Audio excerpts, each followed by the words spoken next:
ये है वो शिप जिसने वर्ल्ड वार 2 को रोकने में सबसे इम्पोर्टेंट रोल प्ले किया था। अपने एक सीक्रेट मिशन को कंप्लीट करके जापान को वार में सरेंडर करने पर मजबूर कर दिया था। 610 फीट लंबा शिप जिसे शिप्स का लीडर भी कहा करते थे लोग, यूएसएस इंडियन एप्पलस। लेकिन उसी सीक्रेट मिशन की वजह से इसके क्रू ने 3 दिन तक हिस्ट्री का सबसे डेंजरस शार्क अटैक का सामना भी किया। आखिर वो मिशन क्या था और उस मिशन को कंप्लीट करने के बाद इनके साथ ऐसा क्या हुआ जो पूरे 3 दिन तक शार्क्स का सामना करना पड़ा, ये सब आप जानेंगे आगे वीडियो में।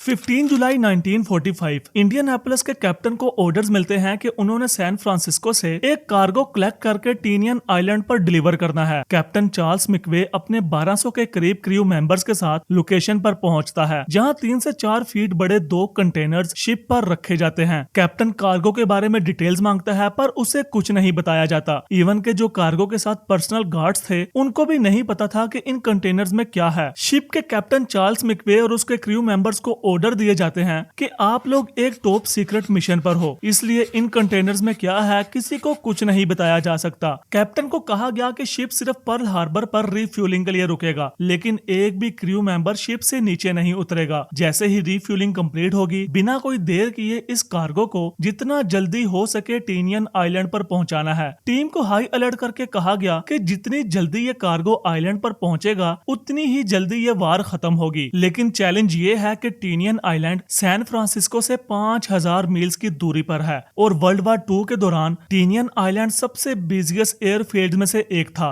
क्योंकि टीनियन आइलैंड ही वो जगह थी जहां से यूएस जापान पे डायरेक्ट और क्विक अटैक करने के लिए अपने एयरप्लेन्स भेजता था। कैप्टन शिप और कार्गो की सेफ्टी के लिए एयर सिक्योरिटी मांगता है, लेकिन एक सीक्रेट मिशन होने की वजह से कोई सिक्योरिटी नहीं दी गई ताकि शिप किसी की नजर में न आ सके। बिना किसी सिक्योरिटी के 10 दिन में ये कार्गो आइलैंड पर डिलीवर कर दिया जाता है और कार्गो डिलीवर होने के पूरे 6 दिन बाद 6 अगस्त 1945 हिस्ट्री का पहला atomic bomb little boy Japan के शहर हिरोशिमा पर गिराया जाता है और दूसरा atomic bomb fat man Nagasaki पर।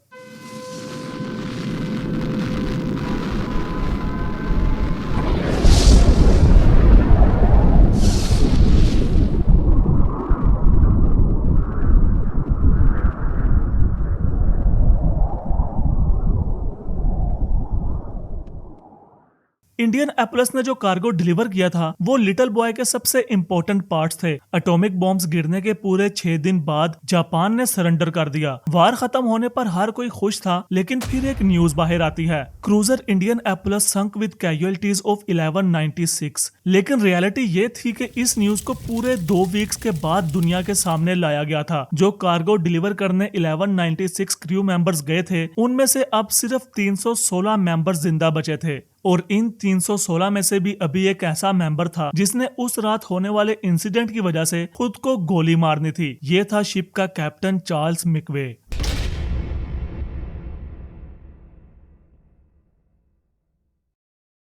दरअसल इंडियन एप्पलस के कैप्टन चार्ल्स मिकवे को ऑर्डर्स थे कि कार्गो डिलीवर करने के फौरन बाद ऐसे ही खामोशी से उन्हें फिलीपीन पहुंचना है। कैप्टन ने कार्गो डिलीवर करने के बाद अपने साथ प्रोटेक्शन के लिए शिप की रिक्वेस्ट की, क्योंकि इतने बड़े शिप में सिर्फ एक इशू था कि इसमें ऐसी कोई इक्विपमेंट नहीं थी जो अंडर वाटर सबमरीन्स को डिटेक्ट कर सके। लेकिन कैप्टन की रिक्वेस्ट को रिजेक्ट कर दिया गया। प्रोटेक्शन के लिए शिप ना प्रोवाइड करने का डिसीजन इसलिए लिया गया क्योंकि इंडियन एप्पलस बहुत ही फास्ट शिप थी और दूसरा उस टाइम पे बहुत सारे कामाकाजी अटैक्स हो रहे थे, जिसकी वजह से कोई भी शिप अवेलेबल नहीं था। और तीसरा सबसे इम्पोर्टेंट के सबका फोकस अब जापान पर एक बहुत ही बड़ा अटैक करने पर था। कैप्टन अपने क्रू के साथ फिलीपीन के लिए निकलता है, लेकिन रास्ते में वही हुआ जिसके लिए कैप्टन ने शिप की रिक्वेस्ट की थी। 30 जुलाई 1945 जापानीज सबमरीन I-58 ने इंडियन एप्पलस को स्पॉट कर लिया था। सबमरीन का कैप्टन हाशिमोटो और उसका क्रू शिप को देखकर पूरी तरह से कंफ्यूज था और उनको लग रहा था कि ये शिप उन पे अटैक के लिए आ रही है, क्योंकि जिस डायरेक्शन में सबमरीन थी शिप उसी डायरेक्शन में जा रही थी। कैप्टन ने कुछ देर वेट किया और जब शिप 2 किलोमीटर करीब पहुंची, तभी सबमरीन से 6 टोरपीडो शूट किए गए। हर एक टोरपीडो में 550 किलोग्राम बारूद। टोटल 6 टोरपीडो शूट किए गए थे, लेकिन उनमें से सिर्फ 2 शिप को लगे। पहला टोरपीडो शिप के फ्रंट पे, जिससे पूरे फ्यूल टैंक को आग लग चुकी थी, और दूसरा क्रू के लिविंग क्वार्टर्स पर। जैसे ही दूसरा टोरपीडो हिट किया, शिप 2 पार्ट्स में टूटने लग गई, जिसकी वजह से कैप्टन हेल्प के लिए किसी दूसरे शिप के साथ कम्युनिकेट भी नहीं कर पाया। और फिर देखते ही देखते सिर्फ 12 मिनट्स के अंदर अंदर 610 फीट बड़ा शिप समंदर में गायब हो गया। 1196 के क्रू मेंबर्स में से 300 के करीब मेंबर्स उसी जलते हुए शिप के साथ ही अपनी जिंदगी की बाजी हार चुके थे। बाकी के लोग जो बच चुके थे, अब वो आने वाले कुछ दिनों में वो फेस करने वाले थे जिसका खौफ उनके साथ पूरी जिंदगी रहने वाला था, क्योंकि कुछ देर में ही सर्वाइवर्स को फील हो चुका था कि उनके इर्द गिर्द बहुत बड़े हिस्से पे फ्यूल ऑयल की एक थिक लेयर फैली हुई है, जिससे उनकी आंखों में जलन स्टार्ट हो ही चुकी थी और सांस लेने में भी बहुत प्रॉब्लम होने लगी थी। लेकिन ये बस अभी शुरुआत थी। पूरी रात ठंडे पानी में गुजारने के बाद अगले दिन का सूरज देखकर सब में जिंदगी की थोड़ी उम्मीद तो जागी, लेकिन साथ ही उन्हें यह भी पता चल चुका था कि उनके पास बहुत ही कम लाइफ बोट्स हैं और बहुत ही कम लोग हैं जिनके पास लाइफ जैकेट्स हैं। जिस सूरज को देखकर उनमें उम्मीद जागी थी, अब वो मुसीबत बनने वाला था, क्योंकि आहिस्ता आहिस्ता अब टेम्परेचर बढ़ने लगा था। टेम्परेचर बढ़ते बढ़ते 110 डिग्री सेल्सियस तक पहुंच चुका था। इतनी शदीद गर्मी, हर तरफ पानी होने के बावजूद पीने के लिए बिल्कुल पानी नहीं। सूरज की रिफ्लेक्शन जब ऑयल पर पड़ती तो गर्मी की तपिश और भी ज्यादा बढ़ जाती, जिससे उनकी आंखें बुरी तरह से जलने लगती। इतनी मुश्किलों का सामना करना ही इम्पॉसिबल था कि तभी वहां एंट्री होती है शार्क्स की। सर्वाइवर्स को अंदाजा हो चुका था कि अब उनका बचना बिल्कुल नामुमकिन है, क्योंकि शार्क्स अब उनकी आंखों के सामने पानी के ऊपर फ्लोट करती हुई डेड बॉडीज पर अटैक कर रही थी। शार्क्स ने डेड बॉडीज के साथ साथ बाकियों पर भी अटैक करना शुरू कर दिया था। जितनी शार्क्स अटैक कर रही थी, पानी पर उतना ही ब्लड फैलता जा रहा था, जिससे बाकी की शार्क्स भी वहां इकट्ठी होने लगी थी। एक एक करके उनकी आंखों के सामने उनके क्रू मेंबर्स को शार्क्स मारती जा रही थी और किसी को कुछ पता नहीं था कि अगला अटैक किस पे होगा। सर्वाइवर्स को इस चीज का यकीन था कि ये दिन खत्म होने से पहले पहले उनको रेस्क्यू कर लिया जाएगा, क्योंकि कैप्टन ने शिप डूबने से पहले थोड़े बहुत हेल्प के लिए सिग्नल्स भेजे थे। इसलिए 11 बजे तक जब शिप की लोकेशन का कुछ पता नहीं चलेगा तो जरूर किसी सर्च पार्टी को भेजा जाएगा। लेकिन सच तो ये था कि उन्हें ढूंढने के लिए कोई नहीं आने वाला था, क्योंकि नेवी को पता ही नहीं था कि इंडियनापोलिस मिसिंग है। इंडियनापोलिस एक सीक्रेट मिशन पर होने की वजह से कोई फिक्स स्केड्यूल और रूट फॉलो नहीं कर रहा था। उसकी मूवमेंट को भी बहुत ही सीक्रेट रखा गया था। अगर किसी को पता चला भी था तो उसने इंडियनापोलिस की मिसिंग रिपोर्ट नहीं की। रेलेवेंट अथॉरिटीज कंफ्यूज थी कि शायद इंडियनापोलिस डिले कर दिया गया है या फिर उसकी सेफ्टी के लिए उसका रूट चेंज कर दिया गया है। सर्वाइवर्स का कहना था कि उन्होंने कम से कम 8 यूएस एयरक्राफ्ट देखे जो डायरेक्टली उनके ऊपर से गुजरे, लेकिन उनमें से किसी एक पायलट ने भी नीचे नहीं देखा कि यहाँ 900 के करीब लोग जिंदगी के लिए लड़ रहे हैं। इवन के नेवी इंटेलिजेंस को ट्रांसमिशन के थ्रू जापानीज सबमरीन के मैसेजेस भी रिसीव हुए, जहां वो किसी यूएस शिप के डूबने को डिस्कस कर रहे थे। लेकिन नेवी इंटेलिजेंस ने सिर्फ इसलिए इग्नोर कर दिया क्योंकि उनको लगा शायद ये जापानीज का कोई ट्रैप है। शाम का सूरज ढलने के साथ साथ सर्वाइवर्स की उम्मीद भी खत्म होने लगी थी। उनमें से बहुत लोग अब बस मौत का इंतजार कर रहे थे कि किस तरह से उनकी मौत होगी,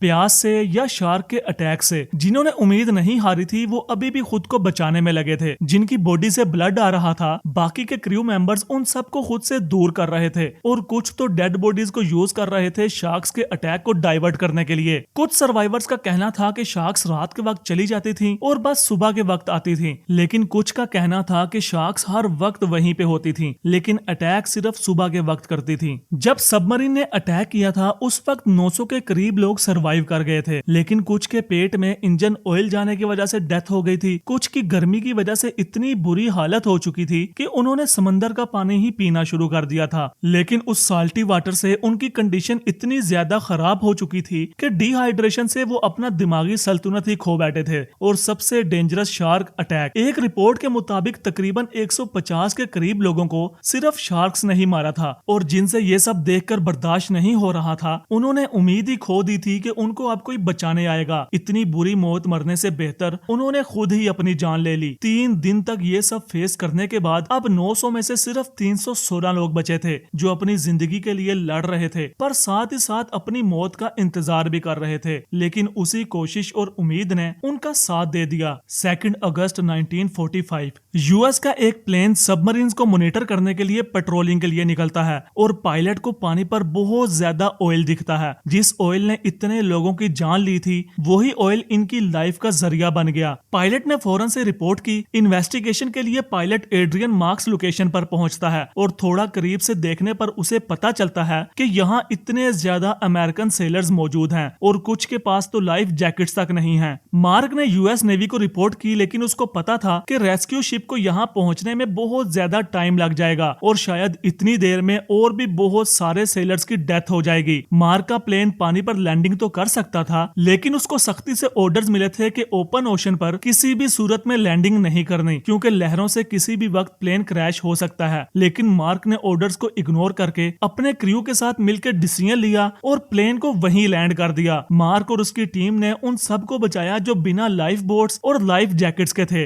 अकॉर्डिंग टू रिपोर्ट्स 316 लोग जिंदा बच पाए थे और उनमें से 56 लोगों को मार्क और उसकी टीम ने रेस्क्यू किया था। मार्क और उसकी टीम को ऑर्डर्स ना मानने की वजह से पनिशमेंट का डर था, लेकिन उनको मिला मेडल। सब सर्वाइवर्स एक नई जिंदगी मिलने पर खुश थे, लेकिन एक सर्वाइवर था जिसकी मौत उसके अपने हाथों ही लिखी थी। शिप का कैप्टन चार्ल्स मिकवे। जापान सरेंडर कर चुका था, 316 लोगों को रेस्क्यू भी कर दिया था। यूएस ने वर्ल्ड वार 2 में टोटल 400 के करीब शिप्स खोई, लेकिन उन सब में सिर्फ एक कैप्टन का कोर्ट मार्शल हुआ और वो था कैप्टन चार्ल्स मिकवे। जितने भी सेलर्स की डेथ हुई थी उन सब का इल्जाम और सबमरीन के अटैक का इल्जाम भी चार्ल्स मिकवे पे लगाया गया। कैप्टन पे 2 चार्जेस लगे। एक तो ये कि शिप को जिगजैग डायरेक्शन में क्यों नहीं मूव किया जा रहा था, ये एक नॉर्मल वे है सबमरीन्स के अटैक से बचने का। और दूसरा, जब टॉर्पीडोज ने हिट किया, चार्ल्स ने फौरन से पूरे क्रू को शिप छोड़ने के लिए क्यों नहीं कहा। केस को स्ट्रॉन्ग करने के लिए जापानीज सबमरीन के कैप्टन